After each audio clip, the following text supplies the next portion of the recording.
Hello, everybody. Welcome to another episode of the ETJ English podcast with me, Elliot. Welcome back. And this episode is going to be a little bit about travel. I have a collection of mini travel stories to share with you, but they're all based on different things I love about travel in general. And I think these are things that people forget about a lot, whether it's when you go on a holiday or when you're on a bigger backpacking trip like I've been on as well. I feel like there are certain things we often ignore or forget about or don't really think about until we get home. The idea is for you to notice these things the next time you travel to a different country. Just small, tiny things. Now, the idea of this, again, came from a student. I was having a conversation with one of my students, correcting his pronunciation through WhatsApp voice messages, but we were having a conversation at the same time. And we were talking about how when we travel, we both do this thing. And it's something I get from my dad. When I used to travel with my parents when I was younger to go on holidays, my mum used to get really annoyed with my dad. And the reason why was because my dad is a bit pessimistic. So, I'll give you a good example. If I say to my dad something like, next year, we should do this. We should go on a family trip somewhere. We could get all of the family together. And he'll say, yeah, we could do that. I might be dead by then, though. That's very typical British dad behavior there. Like he's already talking about his death and when he dies. And it's very depressing. But he also does this when we travel. So let's say we're on holiday, second night in. We're away for 10 days, second night in on the holiday. He would start talking about things we're going to do when we get home, or saying it will all be over soon. Very doom and gloom. And my mum, I remember them, my mum would literally be like, stop it. We are not talking about home until we are home. We're on holiday. We need to enjoy the holiday. I just remember these kind of light-hearted small arguments my parents used to have when we were on holiday. And now I do the same. I start thinking about home, thinking about work or thinking about things I need to do when I get home, or I start worrying about my dog who I've left behind with somebody else to look after him or something like that. And I have to keep reminding myself that I've gone on this holiday or on this trip to enjoy myself, to have a break, and I shouldn't be thinking about coming home already. I'm almost grieving the end of the holiday. I do this with concerts as well. On the day of a gig, a concert I'm going to, I'm already thinking about it being over. It's so bad. It's such a bad habit to have. And I think I probably get this from my dad.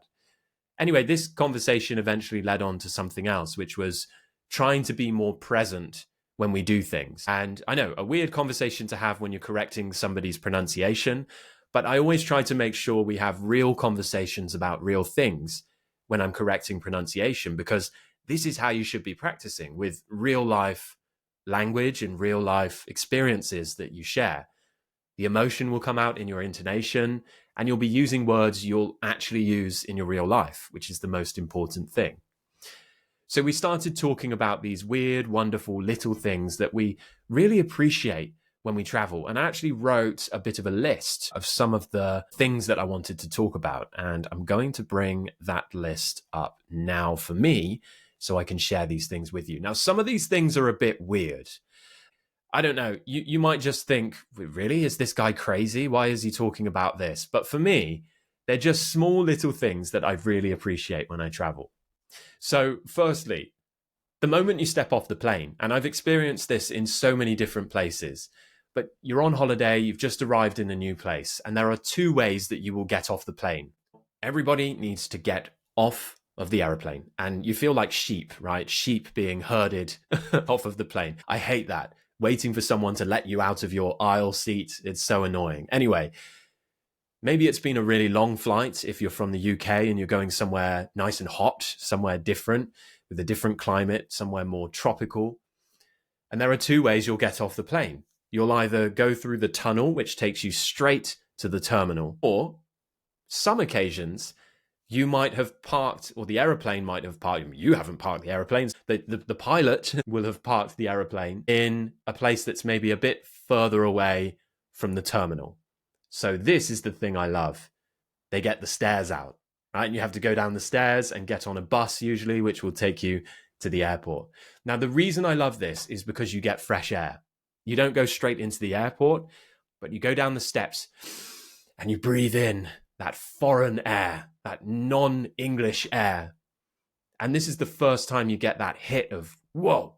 If you go through the tunnel way of exiting the plane, you might experience this when you leave the airport. And you, for some reason, you can just smell and feel that you're in a different country, right?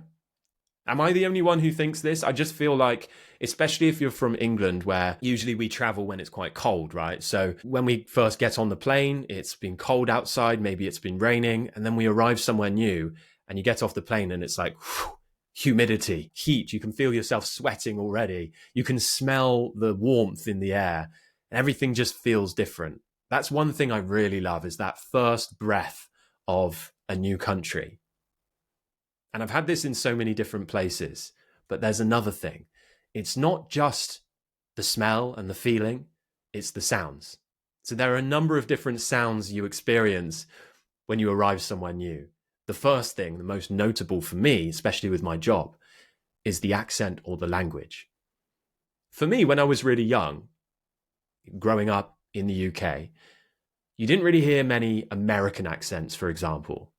The only time you'd hear them would be on TV. And I watched a lot of cartoons and movies, TV shows where you would hear American accents, like Drake and Josh on Nickelodeon, or Sabrina the Teenage Witch, or whatever it might be. You know, I would be watching all these things. And I remember going on a family holiday to Florida and getting off the plane, arriving, going through customs. I just remember hearing the American accent for real in front of me from a real person for the first time. And I felt like, wow, it's almost like I'm in a movie. Because for me, it wasn't something you heard in real life. It's just British accents or European accents in the UK, or Asian or something. You wouldn't really hear American accents. So when you actually hear them, it's like, wow, this is real. People actually talk like this.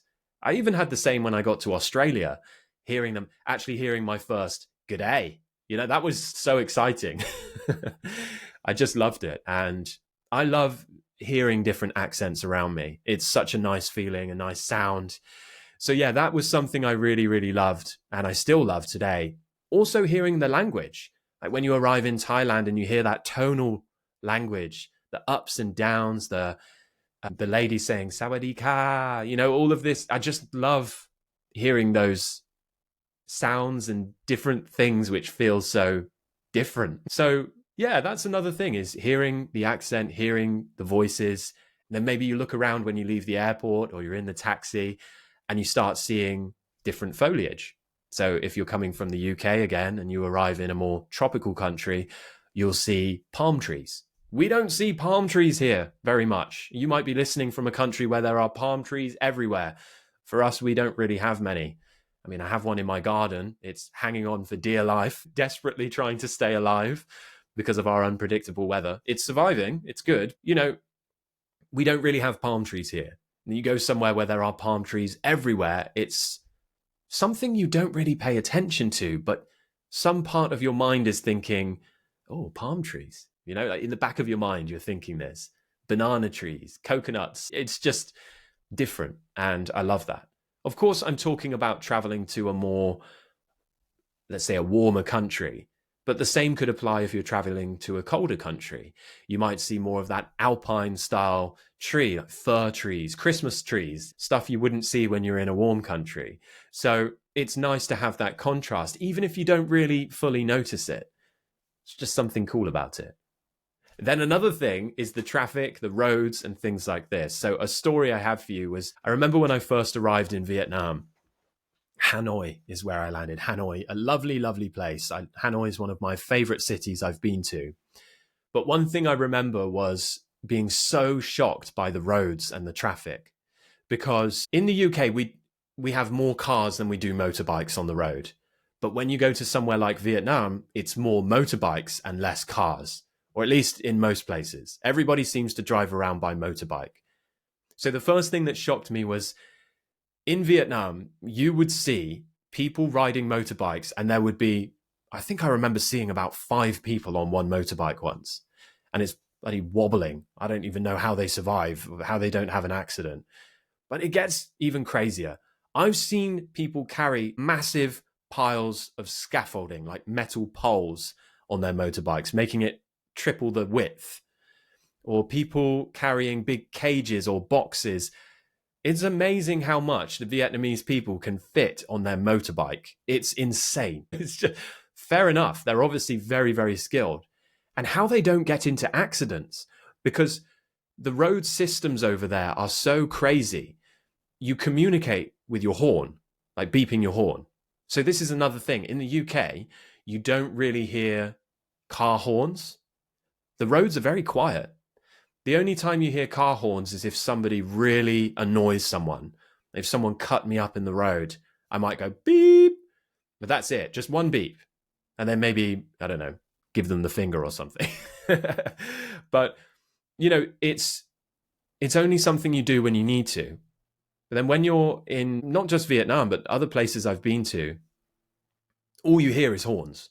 Everywhere you drive, beep, beep, beep, beep, beep, beep, beep, everywhere. It's just happening everywhere. And that was quite a shock. It's like a sensory overload if you're not used to it.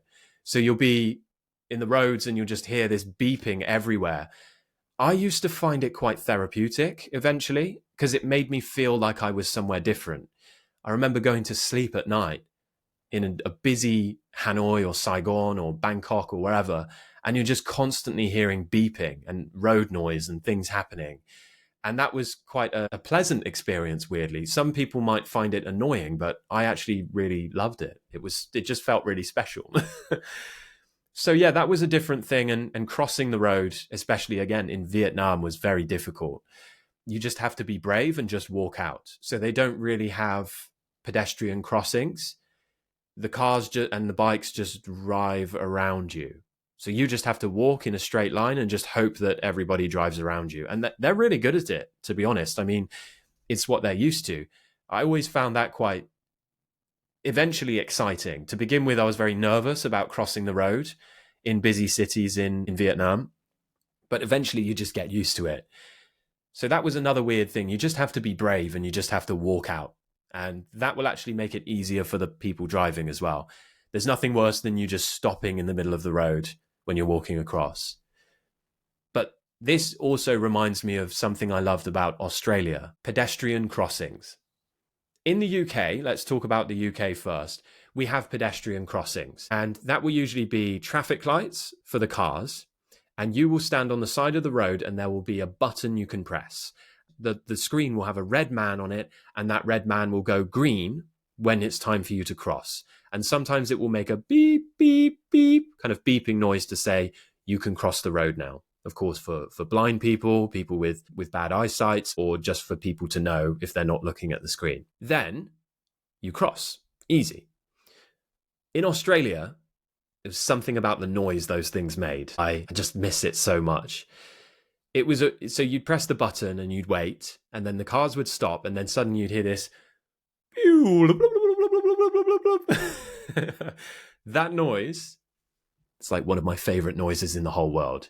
And it's just because I loved Australia so much that even the thought of the pedestrian crossing noises make me so happy. Anyone who's been to Australia or lives in Australia now, did I do a good impression? I just love that noise. It's so cool. But yeah, maybe I should set that as my alarm. That would be a good idea. Anyway, so the smell of foreign supermarkets. I don't know why, but every country I go to, the supermarkets smell different. And that's something else I really, really love. Plug sockets. Now, I don't really go crazy talking about how amazing the UK is, because I don't think it's that amazing. It's a lovely country. I'm happy to be from here, and I'm proud of being English, British. But one thing I'll say is there is one thing that we've really got right compared to a lot of other countries. And I might annoy some people here. Some people may disagree, but it's the plug sockets and the plugs. Ours just makes sense. And there's so many countries I've been to where the plug sockets feel so either dangerous or weak or weird. So British ones, it's 3 prongs, 1 at the top and 2 at the bottom. And when you put it in the wall, it just stays in the wall. You could tug the wire and it won't come flying out of the wall. But the ones, I can't remember where it was, maybe, I can't remember, but somewhere in the world, I had ones where they're like two diagonal metal prongs and you put them in the wall. When you put them in, they spark, which kind of scared me. And then also, they're really weak. They don't stay in the wall properly, so they easily fall out. Yeah. Anyway, it's not something I'm like complaining about, but it's something I will say that I think the British people have actually done right. The plug sockets. Another thing is when you first get your money out. So you get your money out in a country and it comes out of the machine and everywhere's different. So I think pounds and euros, to me, they all make sense because they're all quite similar. Like, here's £1. Okay, £1. That will buy me, well, nowadays, nothing. But you then go somewhere like, let's keep on the topic of Vietnam. You go to Vietnam, £1 is 35,000 Vietnamese dong. So what would be one small coin in the UK is just this pile of money, or like a note that says a ridiculous, crazy number on it. If you had £30,000 in the UK, that would be a different story, right? You'd be rich. So I always used to find that quite entertaining, having this money, and it would be like buying something for £1, but I'm giving them a £30,000 note or something. I don't know. That's something I also love about traveling, is the different money and how it feels different. It looks different. The one I love the most is actually, I think, Australian. Australian money is really pretty. Nice, beautiful colors, and it's also waterproof. I think a lot of countries have started doing this now where their money is waterproof. But yeah, you could go swimming and accidentally leave some notes in your pocket and it will survive. So yeah, interesting one. But there's one more thing I wanted to talk about to finish this off. And it's the most special thing to me. And it's what I like to call the golden hour, or hours. And I usually experience this when I'm in Europe. So maybe I've gone somewhere like Spain or Greece, and I'm either in an Airbnb or a house, or I'm in a hotel that has, let's say, a balcony, and I have a view. There will always be one view spot where you want to go. This could even be at the bar in a hotel or anywhere, just somewhere nice. And it's that special time. It's, you finished your day. You've had a day of activities, exploring, whatever it might be. You're feeling a bit tired, but you're ready for the evening now. You're going to go out to a restaurant, right? Maybe. I like to eat late, especially when I'm in Europe. So I'll usually eat at maybe 8 p.m.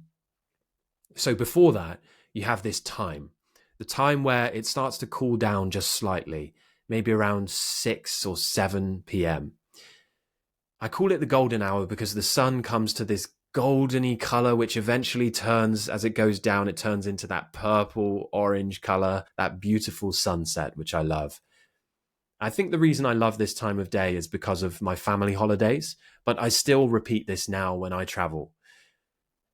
You have washed the day away in the shower. The chlorine from the swimming pool, the salt water from the beach, the pollution from the streets.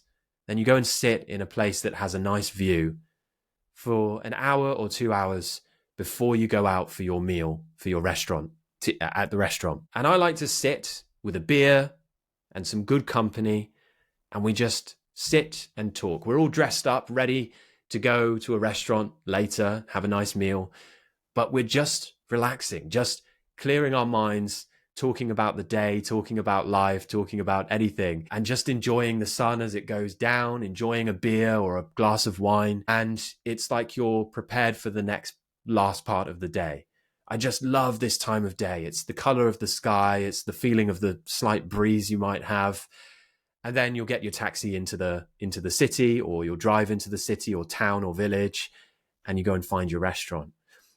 But there's something special about when you get to the village or the town or the city, you can hear the sound of all the restaurants setting up the cutlery, kind of clinking of cutlery, plates going out on the tables, the sounds of voices in the streets, and everything looks nice. You are exploring little shops on the way and just little things. You can smell garlic and the food being cooked. Then you go and find your restaurant and have a great time. I love that time of day, that just before and then when you go to your restaurant. And then also after. So after you've eaten out in a restaurant, going for a little walk at night when it's all dark and seeing things going on. This is when I've discovered some of the most amazing things. I've even got myself lost after a meal. So I'll go for a meal, whether it's Thailand having some street food or whether it's a nice Greek restaurant where I've had some lovely Greek food, a moussaka or something. And then I'll go walking around in the city at night or the village. And, you'll see street markets, local people selling lovely handmade things, or you'll find a bar and you'll go and sit in the bar and maybe meet people or whatever it might be. But this is something I really love as well, that time after you've had some food in a restaurant at night. So yeah, I love eating late when I travel, and I love exploring at night as well.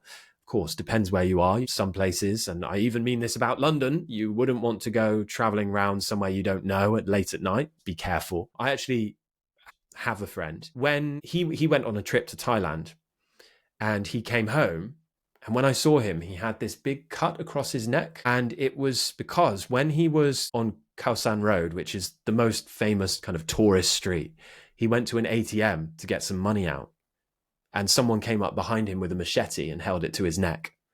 Now, I've never had a bad experience. Never, ever, ever had a bad experience in Thailand. Only just a couple of small things, but nothing, no point where I felt in danger. But yeah, this happened to this guy. And it just shows that even some of the places where you feel the most safe, whether it's somewhere in England or somewhere in Japan or wherever, you never know what could happen to you. So you should always have your wits about you, as we would say in English. Be aware. But yeah, I was quite shocked when I saw him. He just had a little cut. It was just a little kind of scratch where the machete was. He ended up having to give all of his money to this guy, his passport, everything. But he's gone back to Thailand since and had amazing times. So it just shows, you can't let these things stop you from traveling again. What a depressing way to end this wonderful podcast episode, with a story about a machete. I'm sorry about that. Anyway, I hope you enjoyed this. I am in desperate need to travel soon. If anyone has any ideas of a place I could go soon, I'm open to any suggestions. I'm looking actively now for my next trip where I can take a week off and go and explore and have some great stories to share on the podcast. So I think maybe next time I might talk about some shocks or interesting things you might experience when you arrive in the UK. Yeah, lots of people are shocked about how much we love to queue, to line up for things, pub culture, things like this. Perhaps we can talk about some of those things in the future. But as always, if you have any suggestions for me, please let me know in the comments, especially if you're watching on YouTube. Pop down in the comments any ideas or stories you'd like to share with me, which I can share on the podcast. And don't forget that if you would like to work with me on your pronunciation, whether you're an individual, a business person, an actor, we can work on accent reduction, intonation, vowel sounds, communication, whatever you need, even if you're looking to try and achieve a modern RP British accent, let me help you. I'd be more than happy to. I have a pronunciation course, which has WhatsApp full-time support included, or you can book private coaching with me too. So thank you so much. I will see you next time. Cheers, guys. Bye.